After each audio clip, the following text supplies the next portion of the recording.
Good morning from WKYT News. I'm Bill Bryant, and we welcome you to Kentucky Newsmakers. A busy day on our program. Later, we'll be hearing from candidate for Lexington Mayor Kevin O. Stinnett. He spent more than a decade on the city council. Now that Jim Gray is running for Congress, Stinnett wants to move up to mayor, and Stinnett will be here shortly. But first, Senate Majority Leader Damon Thayer is with us.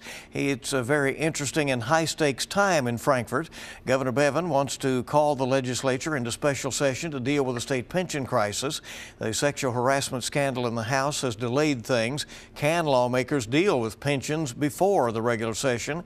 Then there is that 60-day session that begins on January 3rd. Despite an upbeat national economy, Kentucky isn't bringing in enough revenue to sustain even the current budget, and we're told that major cuts are likely in the coming budget.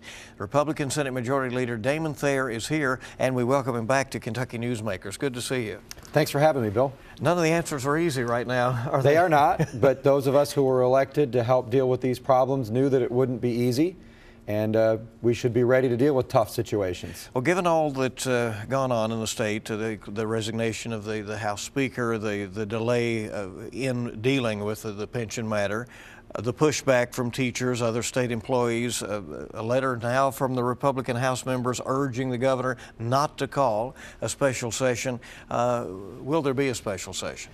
I think the window of opportunity for a special session this year is closing, and that's disappointing because we really need to pass a pension bill to get some savings so we know what the bottom line on the state budget is.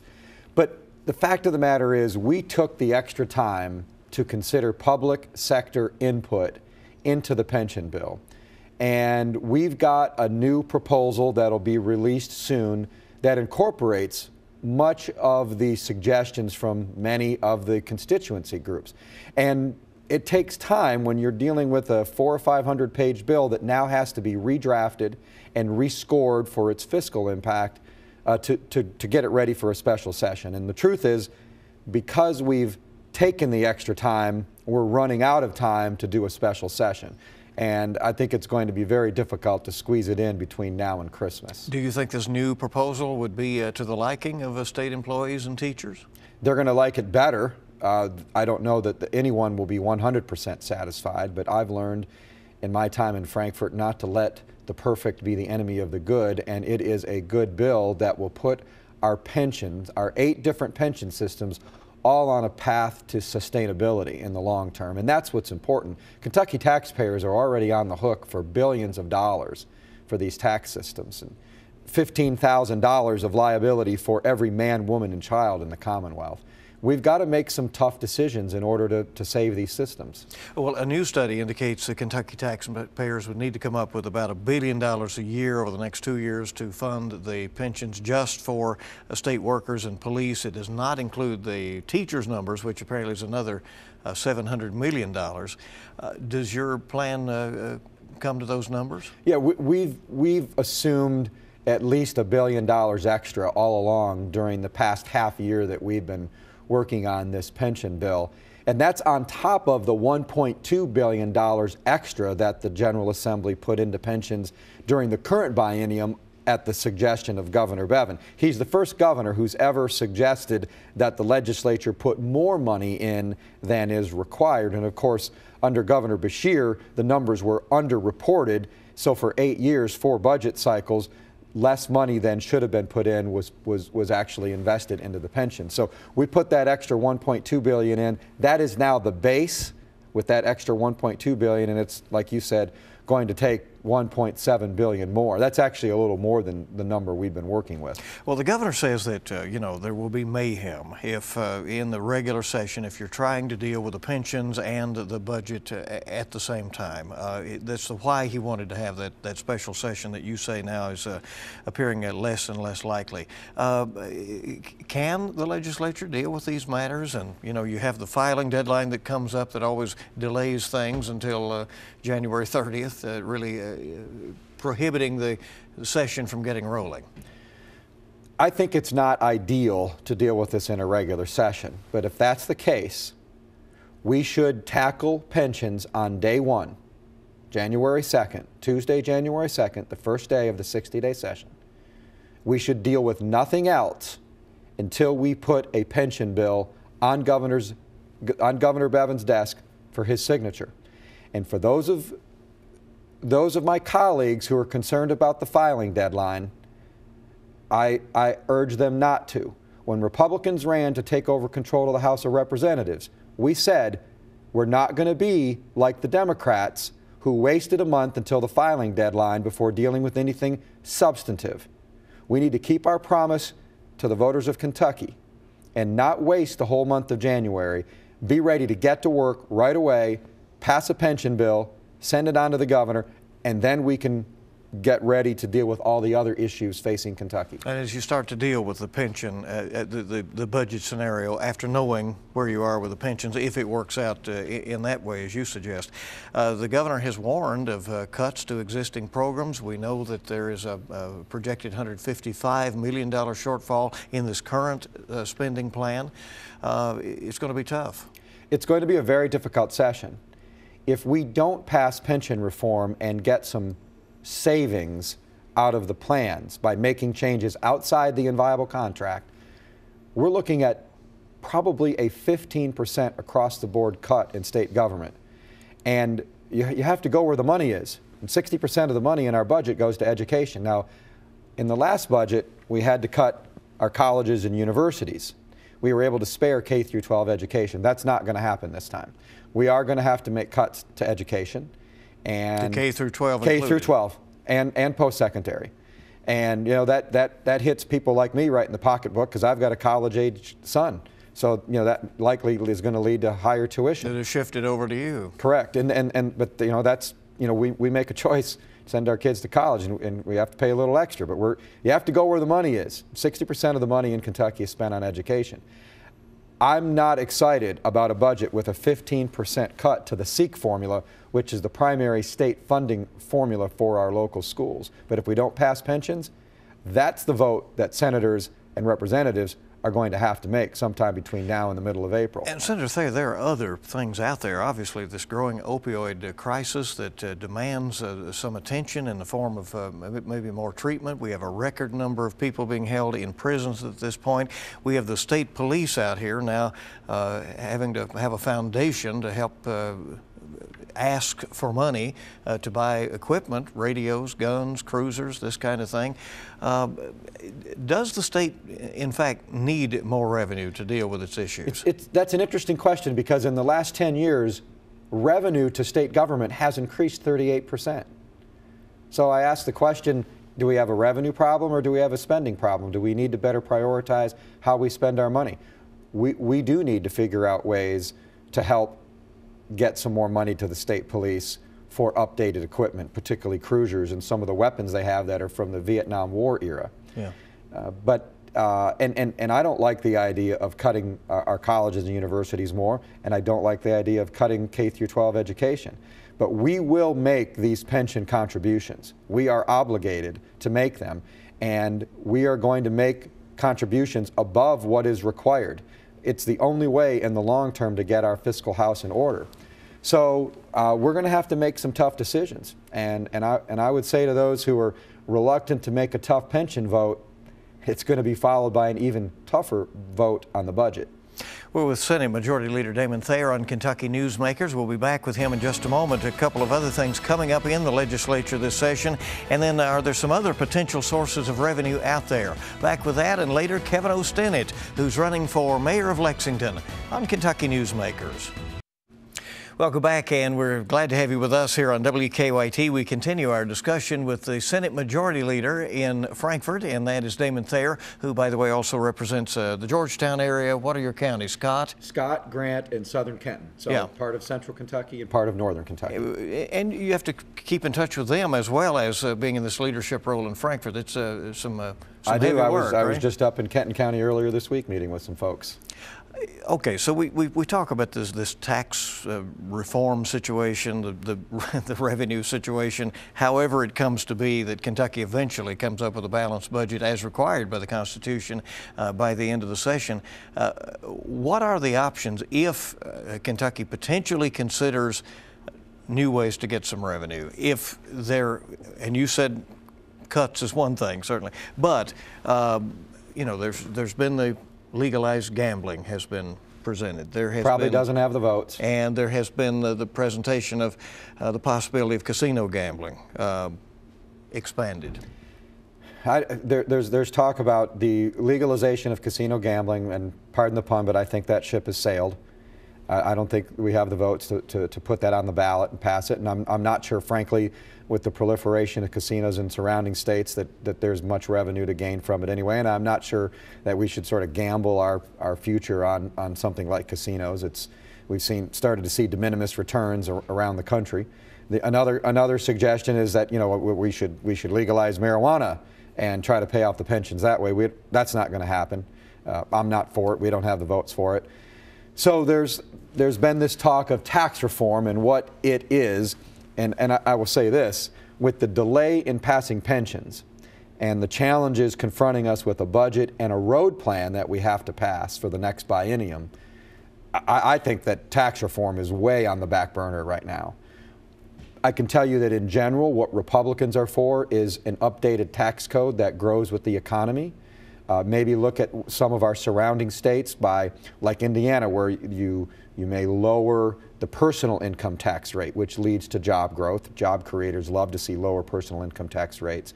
And maybe you have a broader based sales tax or a higher sales tax. You have other states where there's tremendous growth, like Texas and Florida. They have no personal income tax. There's no, Tennessee, for example, and they have either more broad-based or higher sales taxes. Senator, there's a lot of talk as well about the exemptions to the sales tax and the fact that many of those are decades old and have been piled on. The fact that we are not bringing in $13 billion in revenue that could come if all of those were closed, while the state does bring in about $10 billion. So there are more exemptions to the sales tax than there are subjects of the sales tax. But let's look at some of the big ticket items there. Groceries, exempt from the sales tax. Services, exempt from the sales tax. Prescription drugs. How about pensions? $41,000 a year. The first $41,000 a year in Kentucky in pension checks are exempt from taxes. Our surrounding states are like $2,000. I was with the Senate Majority Leader of Indiana this week. He says our exemption's $2,000. So you start talking, people say, well, you need to close these loopholes. Well, what about when we start closing loopholes and it affects your pocketbook? And that's exactly what's going to happen. So it needs to be discussed as part of a broad-based update of our tax code that is more business friendly, that encourages businesses to grow and businesses to locate here, to create more jobs, which creates more revenue to deal with things like pensions, the corrections system, the Medicaid, the opioid crisis, et cetera. You intend to support two constitutional amendments. One would be a crime victims amendment? Yes, it's called Marsy's Law. It just passed in Ohio, and it provides constitutionally guaranteed rights for the victims of crime. And then there's another one on moving the gubernatorial elections, and it's interesting how starkly this becomes a partisan issue, because Republicans want to move the election to the years when there are the presidential elections. Republicans have generally done very well in this state during those national election years. The Democrats say Kentucky deserves its own election year because they've done well over time historically with that off-year election. Well, there are multiple reasons to support moving gubernatorial election years to presidential years. Number one, we will have elections 2 out of every 4 years instead of 3 out of every 4 years. It will save taxpayers money because we don't have to hold elections 3 out of every 4 years. And more people will help select who the governor and lieutenant governor and the commissioner of agriculture is, because the voter turnout is about double in a presidential election year as opposed to when we normally do it in off years. So if it goes on the ballot in 18 and passes, those who are elected in 19 will serve for 5 years until 2024. We polled it, Bill, and it enjoys about 83% support across all ideologies. Republican, Democrat, conservative, liberal, libertarian, moderate. Everybody likes, for the reasons that I suggested, moving the gubernatorial statewide elections to an even-numbered year when we elect the president. Again, that would be have to be passed by supermajorities in both chambers, then is submitted Correct. to the voters. Supermajority in the House and the Senate, put on the ballot and passed by a simple majority by the voters in 2018. Majority Leader Damon Thayer, thanks for coming by. Really Always appreciate great to be here, Bill. Right. Thank you. Merry Christmas. And to you, and thank you. And stay with us now on WKYT. We'll be back with Kevin O. Stennett, Lexington councilman, now running for mayor, in a moment. Welcome back to WKYT's Kentucky Newsmakers. Lexington Mayor Jim Gray jumped into the race for Congress this week, foregoing a third term at City Hall. That means there is a wide open race for mayor. And just 2 hours after Gray's announcement, longtime City Council member Kevin O. Stennett announced he is running for mayor. Stennett is touting his experience, and he says he has a vision for the future of Lexington, and he joins us on Kentucky Newsmakers. Councilman, welcome. Good to see you. Bill, thank you for having me. Glad to be here. Tell us a little bit about yourself. What led you to this week's, to what appears to be to some a sudden decision to run for Lexington mayor, or maybe you had thought about it for some time? Well, Bill, I'm a native Lexingtonian. Been here all my life. I've served the 6th District, which is basically the north end of Lexington and Hamburg, for 10 years as a district council member. Spent the last 4 as the at-large council member. And then I spent 8 of those 14 years on council as the budget chair.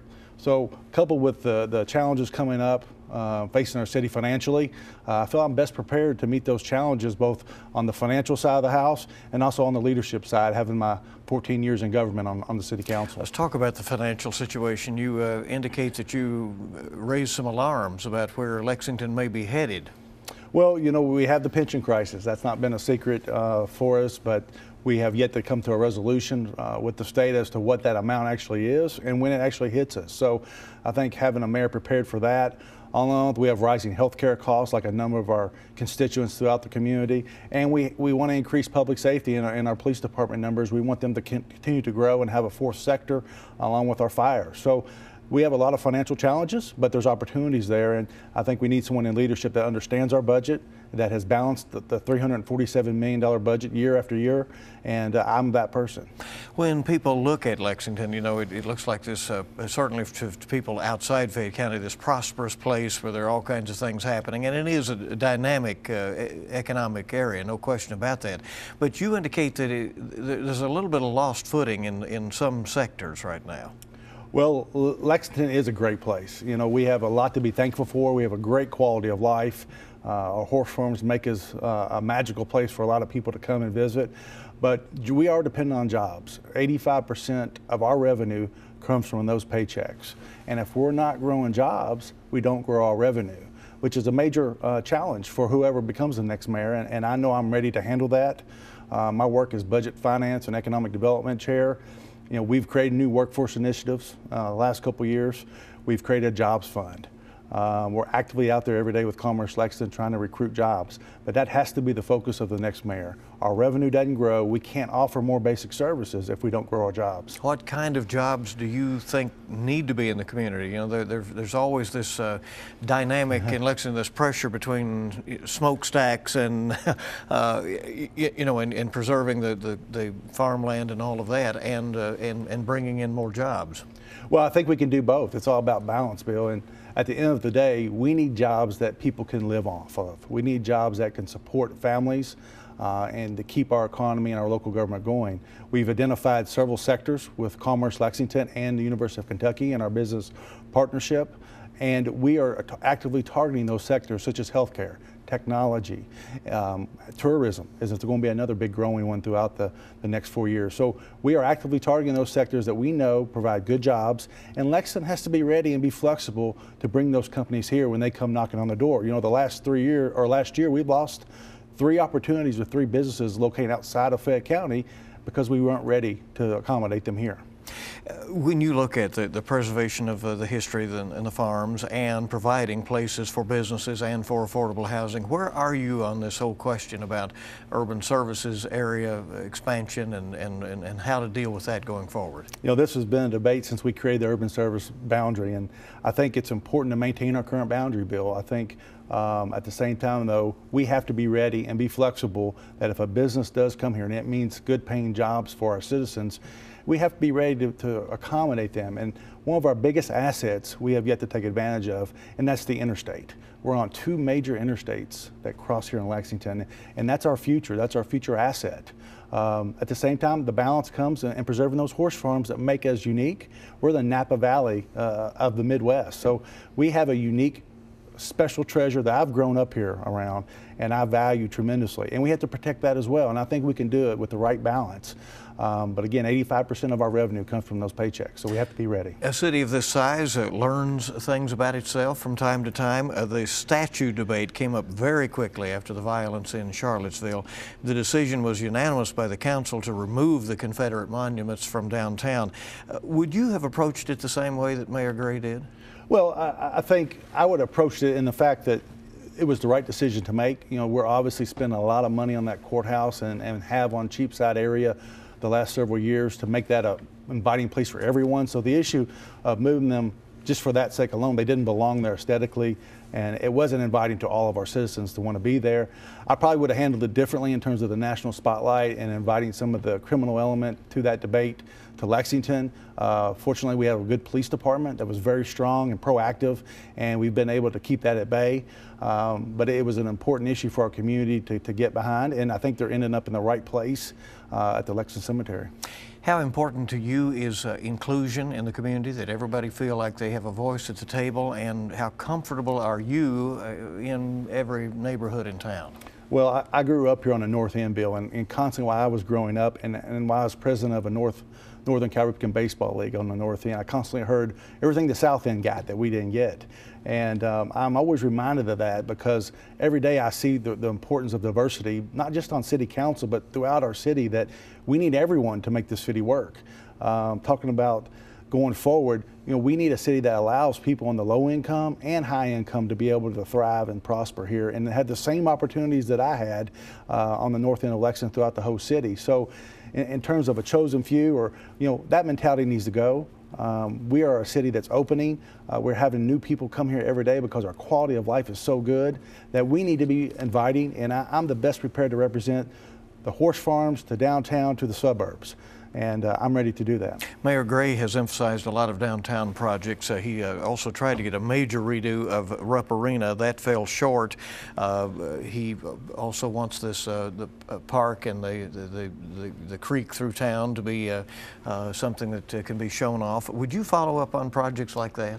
Well, absolutely, Bill. Actually, I'm involved in both of them already. I co-chaired the Town Branch project to get that moving forward, and now the park piece is in private hands. I'm on the LCC board, and we're currently actively trying to get that project off the ground too. So I want to be around to finish both of those, and I have the best insight being on both of those committees to be able to get those projects done and on time and under budget. They both are very important to downtown and to Lexington's future, that if we're going to be able to attract those type of economic drivers that we really want, that convention center is going to play a major role in it, and it's the largest project we've ever done publicly in Fayette County. Are you still going to need state money for that to get done? Well, the state money's already there, yes. It is money already in there in the budget. We're working on finalizing those numbers now, and we hope to break ground in the spring. Councilman, are you prepared for disaster? Things happen. You know, an ice storm hit weeks after Mayor Teresa Isaac took office some years ago. Tornadoes can roll through. We had the horrible airline crash that really hurt this community. Things happen fast, and a mayor needs to take charge fast. Are you ready? I'm ready. You know, the last 14 years on council, one of the two things I've learned that I think are very important in that situation.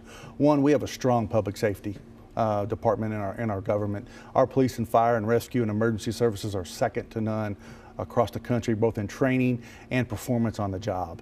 Secondly, I helped develop the Rainy Day Fund, and that's grown to $32 million.